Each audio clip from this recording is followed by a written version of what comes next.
বলছে a particle of mass m move in a straight line under an attractive force মানে ওই ফোর্সটা fixed পয়েন্টের দিকে যাচ্ছে, অ্যাট্রাকশন আছে। ফিক্সড পয়েন্টে যদি ও হয় তাহলে অ্যাট্রাকটিভ ফোর্স মানে ফোর্সটা ফিক্সড পয়েন্টের দিকে যাচ্ছে।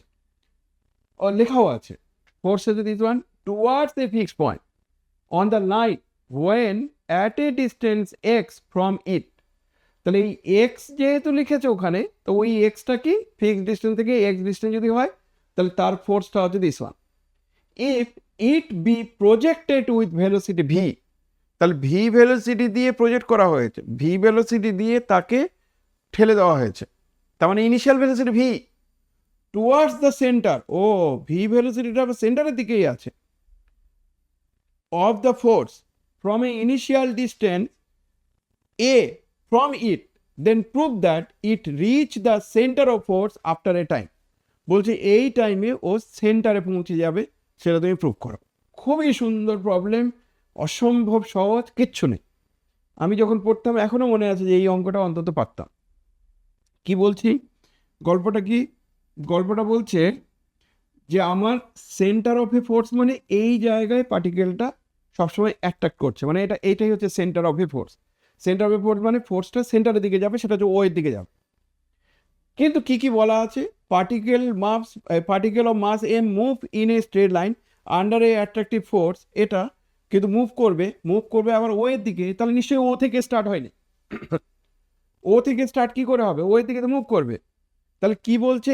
If it be projected with velocity v towards a centre of force from a initial distance a from it, তাহলে এটা ও বলছে এইখান থেকে নাকি তাকে প্রজেক্ট করা হয়েছে, আর এই ডিস্টেন্সটা বলে দেওয়া আছে এ, এতটা ডিস্টেন্স বলে দেওয়া আছে এ। আর এই জায়গায় পার্টিকেলটা একটা ভেলোসিটি দেওয়া হয়েছে, সেই ভেলোসিটিটা আছে ভি। একটা ভেলোসিটি দেওয়া হয়েছে, সেটা হচ্ছে ভি ভেলোসিটি দেওয়া হয়েছে, সেটা পরিষ্কার। ভেলোসিটি কি বলছে সেটা আমার পরিষ্কার বলে দেওয়া আছে। এবার কোশ্চেন হচ্ছে পার্টিকেলটা কোনো একটা সময় এইভাবে গেলে কোথাও না কোথাও গিয়ে ও পিতে পৌঁছাবে। যদি ও পি পয়েন্টে পৌঁছায় তাহলে পি পয়েন্টের ডিস্টেন্সটা আবার এক্স বলা আছে। বলছে পি পয়েন্টের ডিস্টেন্স যদি এক্স লেখো, তাহলে এক্স যদি তোমার জানা থাকে তাহলে ওই ওই ডিস্টেন্সের জন্য একটা ফোর্স কাজ করবে, সেটা হচ্ছে এম এন স্কোয়ার এক্স। আর এই ফোর্সটা আবার টুয়ার্ডস এ ফিক্সড পয়েন্টের দিকে ফোর্স, তাহলে যে ফোর্সটা এদিকে কাজ করবে সেটা হচ্ছে m n square x towards a fixed distance. তো এই বলছে স্যার এই এক্সটা পাওয়া গেল কি করে? আমি বলছি এটা পি পয়েন্টের এক্স, তার মানে এখান থেকে এই পর্যন্ত ডিস্টেন্স যদি এক্স হয় তাহলে এটা এক্স। বলো তো আমাকে এ পয়েন্টের ফোর্স তাহলে কত হবে? এ পয়েন্টের ফোর্স হবে এম এন স্কোয়ার এ। বুঝতে পেরেছো? এ পয়েন্টের ফোর্স। বলো তো বি পয়েন্ট বি যদি এখানে থাকে তাহলে বি ডিস্টেন্সের কত হবে? বি স্কোয়ার না বি হবে। আর যদি ওয়াই থাকে তাহলে ওয়াই ডিস্টেন্স কত হবে? ওয়াই হবে। কিন্তু ফোর্সগুলো কোথায় যাচ্ছে? অরিজিনের দিকে যাচ্ছে বা ফিক্সড পয়েন্টের দিকে যাচ্ছে, এইটুকু বলে দেওয়া আছে। পরিষ্কার? এই পর্যন্ত ক্লিয়ার? তাহলে তোমরা অনেকে বলতে পারো যে পার্টিকেলটা যদি এ পয়েন্ট থেকে আসে, তা উইদাউট এনি ভেলোসিটি পার্টিকেলটা ও এর দিকে মুভ করতে পারে এই ফোর্সটার জন্য। আমি যে হ্যাঁ করতে পারে, তাহলে ফোর্সের জন্য কিন্তু পার্টিকেলটা ওইদিকে যাচ্ছে। মানে ধরো একটা হয়তো বললাম যে এয়ার রেজিস্ট্যান্স বা এয়ার বাতাস দিয়ে ঠেলে দিচ্ছে, বাতাসটাই ফোর্স, তাহলে বাতাস দিয়ে ঠেলে দিচ্ছে, সেটা দিয়েও যেতে পারে। আবার তাড়াতাড়ি ওখানে যেন পৌঁছায় তার জন্য বলছে বাতাস দিয়ে তো যাচ্ছে, আর আমরাও একটু ঠেলে দিলাম। সাইকেল চালিয়ে যাচ্ছিল, তাকে পেডাল করে ঠেলে দিলাম, বা একটু হয়তো সবাই মিলে ঠেলে দিলাম। তাহলে ঠেলে দেওয়া মানে ইনিশিয়াল ভেলোসিটিটা ভি। তাহলে ভি অ্যাকচুয়ালি এই অঙ্কটার ক্ষেত্রে অনুঘটকের কাজ করছে, যে ভি যদি না থাকতো এই ফোর্সের জন্য পার্টিকেলটা আস্তে আস্তে করে অরিজিনের দিকে যেত, কিন্তু ভি থাকার জন্য দ্রুত অরিজিনের দিকে যাবে। বলছে এখানে পৌঁছাতে তার টাইম কত লাগবে। তাহলে এখানে পৌঁছাতে তার টাইম কত লাগবে মানে আমাকে না লাস্ট লাইনে এক্স আর টি এর রিলেশন বের করতে হবে। যদি আমি এক্স আর টি এর রিলেশন বের করতে পারি তাহলে এক্স এর মান যখন এক্স এর মান যখন 0 হবে তখন তার টাইম কত। আমার কথা কি সুন্দর বুঝতে পেরে গেছো? Yes or no? বুঝে গেছো? খুব সুন্দর বুঝতে পেরে গেছো? হ্যাঁ না না? খুব ইজি প্রবলেম, কিচ্ছু নেই, কোনো জটিলতা নেই।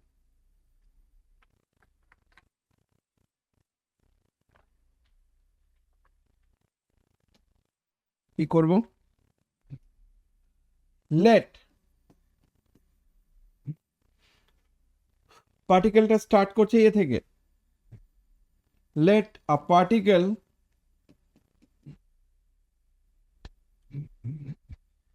start from A, where OA ডিস্টেন্সটা হচ্ছে A. Let at time t, comma, P be the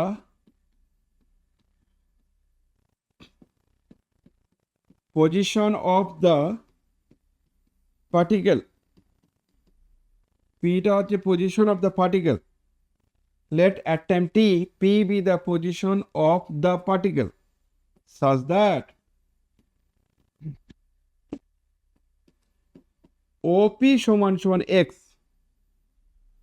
such that OP সমান সমান x. তাহলে P পয়েন্টে ডিস্টেন্সটা কত সেটা বলে দিলাম। The equation of motion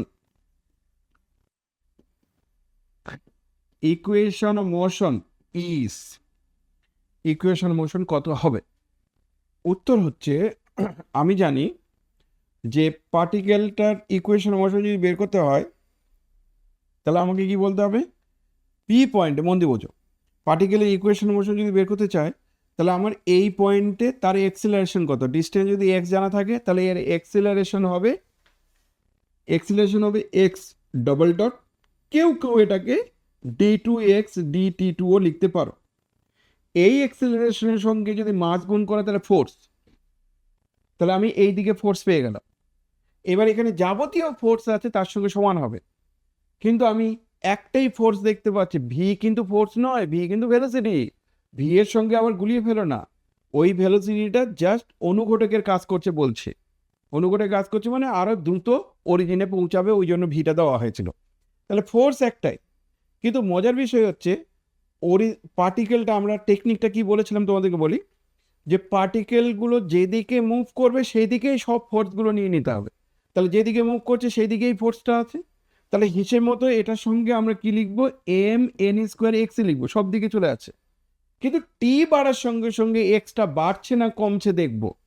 টি যদি বাড়ে বা টি হচ্ছে 0, তখন কিন্তু এখানে আছে পার্টিকেল, কিন্তু টি ইকুয়াল টু 0 টাইমে এখানে আছে, টি ইকুয়াল টু 0 টাইমে পার্টিকেলটা এখানে আছে। তখন যদি আমাকে জিজ্ঞাসা করো এক্স কত, তাহলে বলবো এক্স এর মান এ, টি ইকুয়াল টু 0তেই এক্স এর মান এ। ওই মুহূর্তে টি ইকুয়াল টু 0 পয়েন্টে এক্স এর মান হচ্ছে এ, দুটোকে আমি লাল কালি দিয়ে লিখলাম। ওই মুহূর্তে পার্টিকেল এখানে ছিল, তাহলে এক্স এর মান এ মানে বড় ছিল। যত টাইম বাড়ছে এক্স কমছে, কমতে কমতে এখানে এসছে। আরও যদি বাড়ে তাহলে আরও এক্সটা কমবে, কারণ এক্সটা মেজার করছে অরিজিন থেকে। তাহলে টি বাড়ার সঙ্গে সঙ্গে এক্স যদি কমে তাহলে ভেলোসিটি নেগেটিভ হয়, তার মানে মন্দন হয় মানে এখানে মাইনাস। তোমরা কি আমার কথা বুঝতে পারছো? Yes or no? ওই মাইনাসটা ওই দিকে নিয়ে গেলে দিছো, এটা হচ্ছে ইকুয়েশন মোশন। এবার কেউ এইভাবে না বুঝে অন্য টেকনিক ইউজ করতে পারে। সেই টেকনিকটা বলছে যে আমরা কি করব শোনো, যে আমার এই দিকটা পজিটিভ, কারণ এক্স বাড়ছে মানে ওই দিকে পজিটিভ, তাহলে সমস্ত ফোর্সকে আমরা এই দিকে করে দেবো। তো একটাই ফোর্স আছে এম এন স্কোয়ার এক্স, তাহলে তাকে যখন ওই দিকে নিয়ে চলে যাচ্ছ তাহলে প্লাস মাইনাসটা, না এই ডিরেকশনটা চেঞ্জ করলে মাইনাস দিয়ে গুণ হবে, ওই জন্য মাইনাস দিয়ে গুণ করা হয়েছে। আমার কথা কি বোঝা গেছে? Yes or no? না বোঝা গেলে জিজ্ঞাসা করো। বোঝা গেছে? Yes or no? Equation motion আমি লিড করি, আমার নেটওয়ার্ক প্রবলেম দিচ্ছে। ওকে, ইকুয়েশন মোশন যদি লিখতে পারো অঙ্ক প্রায় শেষ।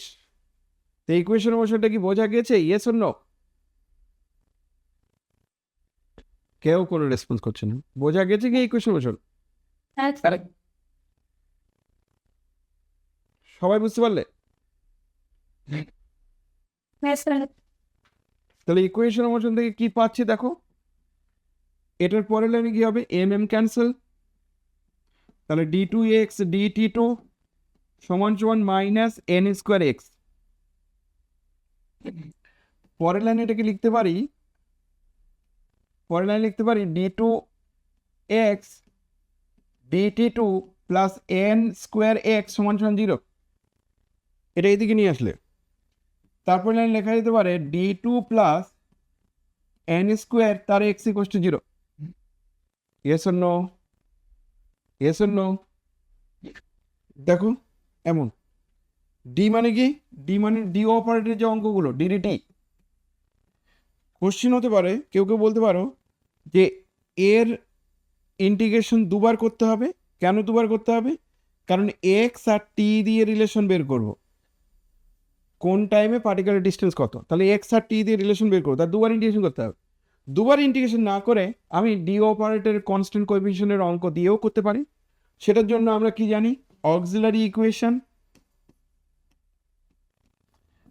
অক্সিলারি ইকুয়েশন কি করে পাওয়া যায় ডিফারেনশিয়াল ইকুয়েশনের, সেটা কত হবে, lambda square plus n square equals to 0। মনে আছে অক্সিলারি ইকুয়েশনের টেকনিকটা? হ্যাঁ না না? কি করতে হবে বলো, ওয়াই সমান সমান এ ইন্টু ওয়াই, না এখানে এক্স লিখবো, এক্স সমান সমান a into e to the power lambda t. এটা হচ্ছে ট্রায়াল সলিউশন, মনে পড়ে তোমাদের? Yes or no? Trial solution করলে যে ইকুয়েশন পাওয়া যায় সেই ইকুয়েশনটাকে আমি বলি অক্সিলারি ইকুয়েশন। অক্সিলারি ইকুয়েশন কথাটি মানে হচ্ছে, অক্সিলারি কথাটি মানে হচ্ছে হেল্পিং, সহায়ক ইকুয়েশন। সহায়ক মানে হেল্প করবে এরকম একটা ইকুয়েশন। যে ইকুয়েশন দিয়ে রুট বের করো, রুট বের করলে তার জেনারেল সলিউশন আমি বের করতে পারবো, ওই টাইপের ইকুয়েশন হচ্ছে দিস ওয়ান। তাহলে অক্সিলারি ইকুয়েশন হচ্ছে দিস ওয়ান। তাহলে এখান থেকে আমি ল্যামডার মান কত পাবো, প্লাস মাইনাস আয়োটা এন। তাহলে therefore the general solution, the general solution কি হবে সেটা বলি। তাহলে এর জেনারেল সলিউশন হবে, জেনারেল সলিউশন হবে এক্স এর মান ক্যাপিটাল এ দিয়ে লিখতে পারে, ক্যাপিটাল বি দিয়ে লিখতে পারো। তাহলে এক্স এর মান capital A into cos of n t plus capital B into sine of n t, যেখানে where capital A and capital B are constant. Yes or no? Capital A and capital B are constant. তাহলে x এর মান পেয়ে গেলাম a into cos nt plus b into sin nt, a into cos nt plus b into sin nt। Clear? বোঝা গেল না? Direct আমরা solution পেয়ে গেলাম, এক্স আর টি দিয়ে রিলেশন পেয়ে গেছি। কিন্তু ক্যাপিটাল এ আর ক্যাপিটাল বি, আয়ুষ কি বলছো আমি তো বুঝতে পারছি না। ও ক্যালকুলেশন করে নিয়েছো, ভেরি গুড। কি করলে তুমি মেসেজটা, মেসেজ আবার ডিলিট হয়ে গেল কেন?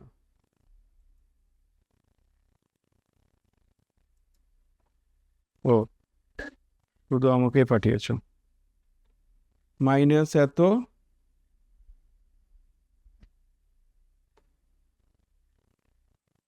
ইনিশিয়াল কন্ডিশনটা কি, ইনিশিয়ালটা কি সেটা বল। এক্স এর বলছি বিরোধে সরি বিরোধে দিতে হবে মাইনাস বি আর এক্স দিবে। কেন মাইনাস ভি হবে? কারণ ম্যাথমেটিক্স না ওইখান দিকে কিসের দিকে? ওই দিকের দিকে, তাহলে কি হয়, ওই দিকে নেগেটিভ হচ্ছে কারণ টি বাড়ার সঙ্গে সঙ্গে এক্সটা কমছে। তাহলে এক্স যদি কমে তাহলে ভেলোসিটি নেগেটিভ হবে। Very good. তাহলে এখানে আমি বলবো যে এটার পরে দেয়ার ফোর এক্স ডট কত হবে, এক্স ডট মানে এক্স এর রেসপেক্টে ভেলোসিটি, এই ডেরিভেটিভ। তাহলে ডেরিভেটিভ করলে পাবো এ, আর মনে রেখো এখানে একটা মাইনাস হবে, তাহলে minus A n sine n t plus B n cos n t. আমি এ বির মান বের করব, বের করার জন্য বলবো initially at t equals to 0, initially at t equals to zero আমরা কি কি পাচ্ছি একটু দেখি। Initially at t equals to zero, t যখন জিরো হবে তখন এক্স এর কিন্তু একটা মান আছে, টি যখন জিরো হবে তখন এক্স এর মান হচ্ছে এ। তাহলে টি যখন জিরো হবে তখন এক্স ইকুয়াস টু জিরো, আর এক্স ডট মানে ভেলোসিটি, সেই ভেলোসিটির মান কত হবে ভি। কিন্তু এই এক্স তো এই দিকে পজিটিভ, তাহলে এক্স এর ভেলোসিটিটা তো এই দিকে এক্স ডট পজিটিভ, আর ভি তো আবার এই দিকে, তাহলে দুটো তো আলাদা আলাদা ডিরেকশন, তাহলে নিশ্চয়ই তারা মাইনাসের পার্থক্য হবে। তার মানে এক্স ডটের মান মাইনাস ভি হবে। এটার কারণ হিসেবে তুমি বলতে পারো যেহেতু এক্সটা ডিক্রিজ করে, এক্সটা ডিক্রিজ করে মানে কমে যায়, কমে গেলে নেগেটিভ হয়, কমে গেলে নেগেটিভ হয়। তাহলে যেই তুমি এমনটি পেয়ে গেলে রে বাবা, সঙ্গে সঙ্গে কনক্লুশন টানতে পারবে দেয়ারফর টি এর মান জিরো বসাও, আর এক্স এর মান ভুল বললাম, এক্স এর মান তো আমি বললাম এ, তাহলে এটা আবার জিরো লিখলাম কেন, এক্স এর মান হচ্ছে এ। তাহলে এবার দেয়ারফর এখানে এ বসলে পাবো ক্যাপিটাল এ, আর টি এর জায়গায় জিরো বসালে এটা zero, cos zero one into one plus B into sine zero কিন্তু জিরো, আর এই দিকে কি হবে মাইনাস ভি, এটার জন্য মাইনাস ভি, তাহলে এইবার জিরো বসালে এটা জিরো প্লাস এটা zero, a into zero plus B into n, আর এই টার্মটাতে আমার পাবো ওয়ান, কসের মান যেহেতু কস জিরো যেহেতু ওয়ান তার জন্য। ফাইনালি আমরা বলতে পারবো এ এর মানটা হচ্ছে ক্যাপিটাল এর মানটা স্মল এ, আর ক্যাপিটাল বি এর মান হচ্ছে minus v by n, capital B এর মান মাইনাস ভি বাই এন। ঠিক, তাহলে তুমি দুটো মান এরকম পেয়ে গেলে। যখনই তুমি এমন দুটো মান পেয়ে গেলে এই দুটো মান ওয়ানে বসিয়ে দাও। ফ্রম ওয়ান এক্স সমান সমান পাওয়া যাবে, ফ্রম ওয়ান এক্স সমান সমান পাওয়া যাবে, এইখানে বসবে স্মল এ, তাহলে স্মল এ কস এন টি, আর ওখানে বসবে v by n sine n t. আশা করি তোমরা বুঝতে পেরে গেছো। এবার আমাদের কি বের করতে বলেছে, রিলেশন পেয়ে গেলাম এবং ডিস্টেন্স আর টাইম, ডিস্টেন্স আর টাইমের মধ্যে রিলেশন আমি পেয়ে গেলাম। এইবার আমাদের কাজ কি সেটা বোঝো। এবার কাজ হচ্ছে লেট টাইম বের করতে বলছে টি ওয়ান, তাহলে টি সমান সমান টি ওয়ান কখন, ওয়েন এক্স এর মানটা জিরো। কেন এক্স এর মান জিরো মানে কি, এক্স এর মান জিরো মানে হচ্ছে, এক্স এর মান জিরো মানে it reach the centre of force after a time, তাহলে সেন্টারে পৌঁছে যাওয়াটাকে বলছে এক্স এর মান জিরো। তাহলে এক্স ইকুয়াস টু জিরো মানে কি, when particle reach at origin, ওতে যখন পৌঁছাবে তখনকার টাইম আমাকে বের করতে বলছে। কারণ এক্স এর মান এ মানে ক্যাপিটাল এ পয়েন্টে আছে, পি মানে এক্স এর মান যদি এক্স হয় তাহলে পি পয়েন্টে আছে, যদি এক্স এর মান জিরো হয় তাহলে ও পয়েন্টে চলে আসবে। তো ও পয়েন্টে পৌঁছানোর জন্য টাইম কত, তাহলে এখানে যদি বসাও তাহলে দেয়ার ফর এখানে জিরো বসাও, এটা A into cos of n, এটাকে টি ওয়ান বসাবে, minus v by n sine of n of t one বসাবে, টি ওয়ানের মান বের করলেই গল্প শেষ। তো আমরা কি করলাম, আমরা বলছি যে এটা এইদিকে নিয়ে আসো বা ওটা এইদিকে নিয়ে আসো, যে কোনো একটা টার্ম ওইদিকে নিয়ে আসো। তাহলে আমরা এখান থেকে বলতে পারবো a cos n t one v by n sine n t one, মানে উল্টোটা করলে ভালো হতো, v by n sine n t one, আর এদিকে a cos n t one, cos n t one ভাগ করে দাও, তাহলে sine n t one cos n t1 সমান সমান n a by a n by v, answer যা আছে তাই n a by v। Finally কি পাচ্ছি, এটা মানে হচ্ছে tan t1 tan n t1 সমান সমান n a বাই v। আমি কি লিখবো, n t1 সমান সমান tan inverse n a by v, তার মানে আমি টি ওয়ান টাইমের মান কত পাবো, one by n tan inverse n a by v. আর এটা পরীক্ষায় যখন তখন আসতে পারে, ভেরি ভেরি ভেরি ভেরি। এটা আসার হাই চান্স আছে, হাই চান্স আছে। কি বুঝলাম? যে এক্স আর টি এর রিলেশন বের করার জন্য ওই জেনারেল ইকুয়েশন ডি অপারেটর অঙ্কটার মতো করে ক্যালকুলেট করলেই চলে আসছে। যদি কেউ বলো যে আমি স্যার যদি রিপিটেডলি দুবার ইন্টিগ্রেশন করে করতাম, আগে যে নিয়মগুলো জানতাম, তাহলে কি হতো না? আমি যে হ্যাঁ হতো, কিন্তু একটু লেন্দি হতো। বাট এই হচ্ছে সেই টেকনিক, যে টেকনিকের মধ্যে টাইমটা বের করতে বলেছে 1/n tan ইনভার্স NA/v, এটা হচ্ছে টাইম। অনেকবার এসছে, তোমরা অনেকে বলতে পারো স্যার সালগুলো মেনশন করা নেই কেন? ঘোষ এন্ড চক্রবর্তী যে বইটা আছে সেটা আপ টু ডেট করলেও ওখানে আপ টু ডেট সাল মেনশন করা থাকে না, কখনো মেনশন করে না। পরিষ্কার? Yes or no? ক্লিয়ার?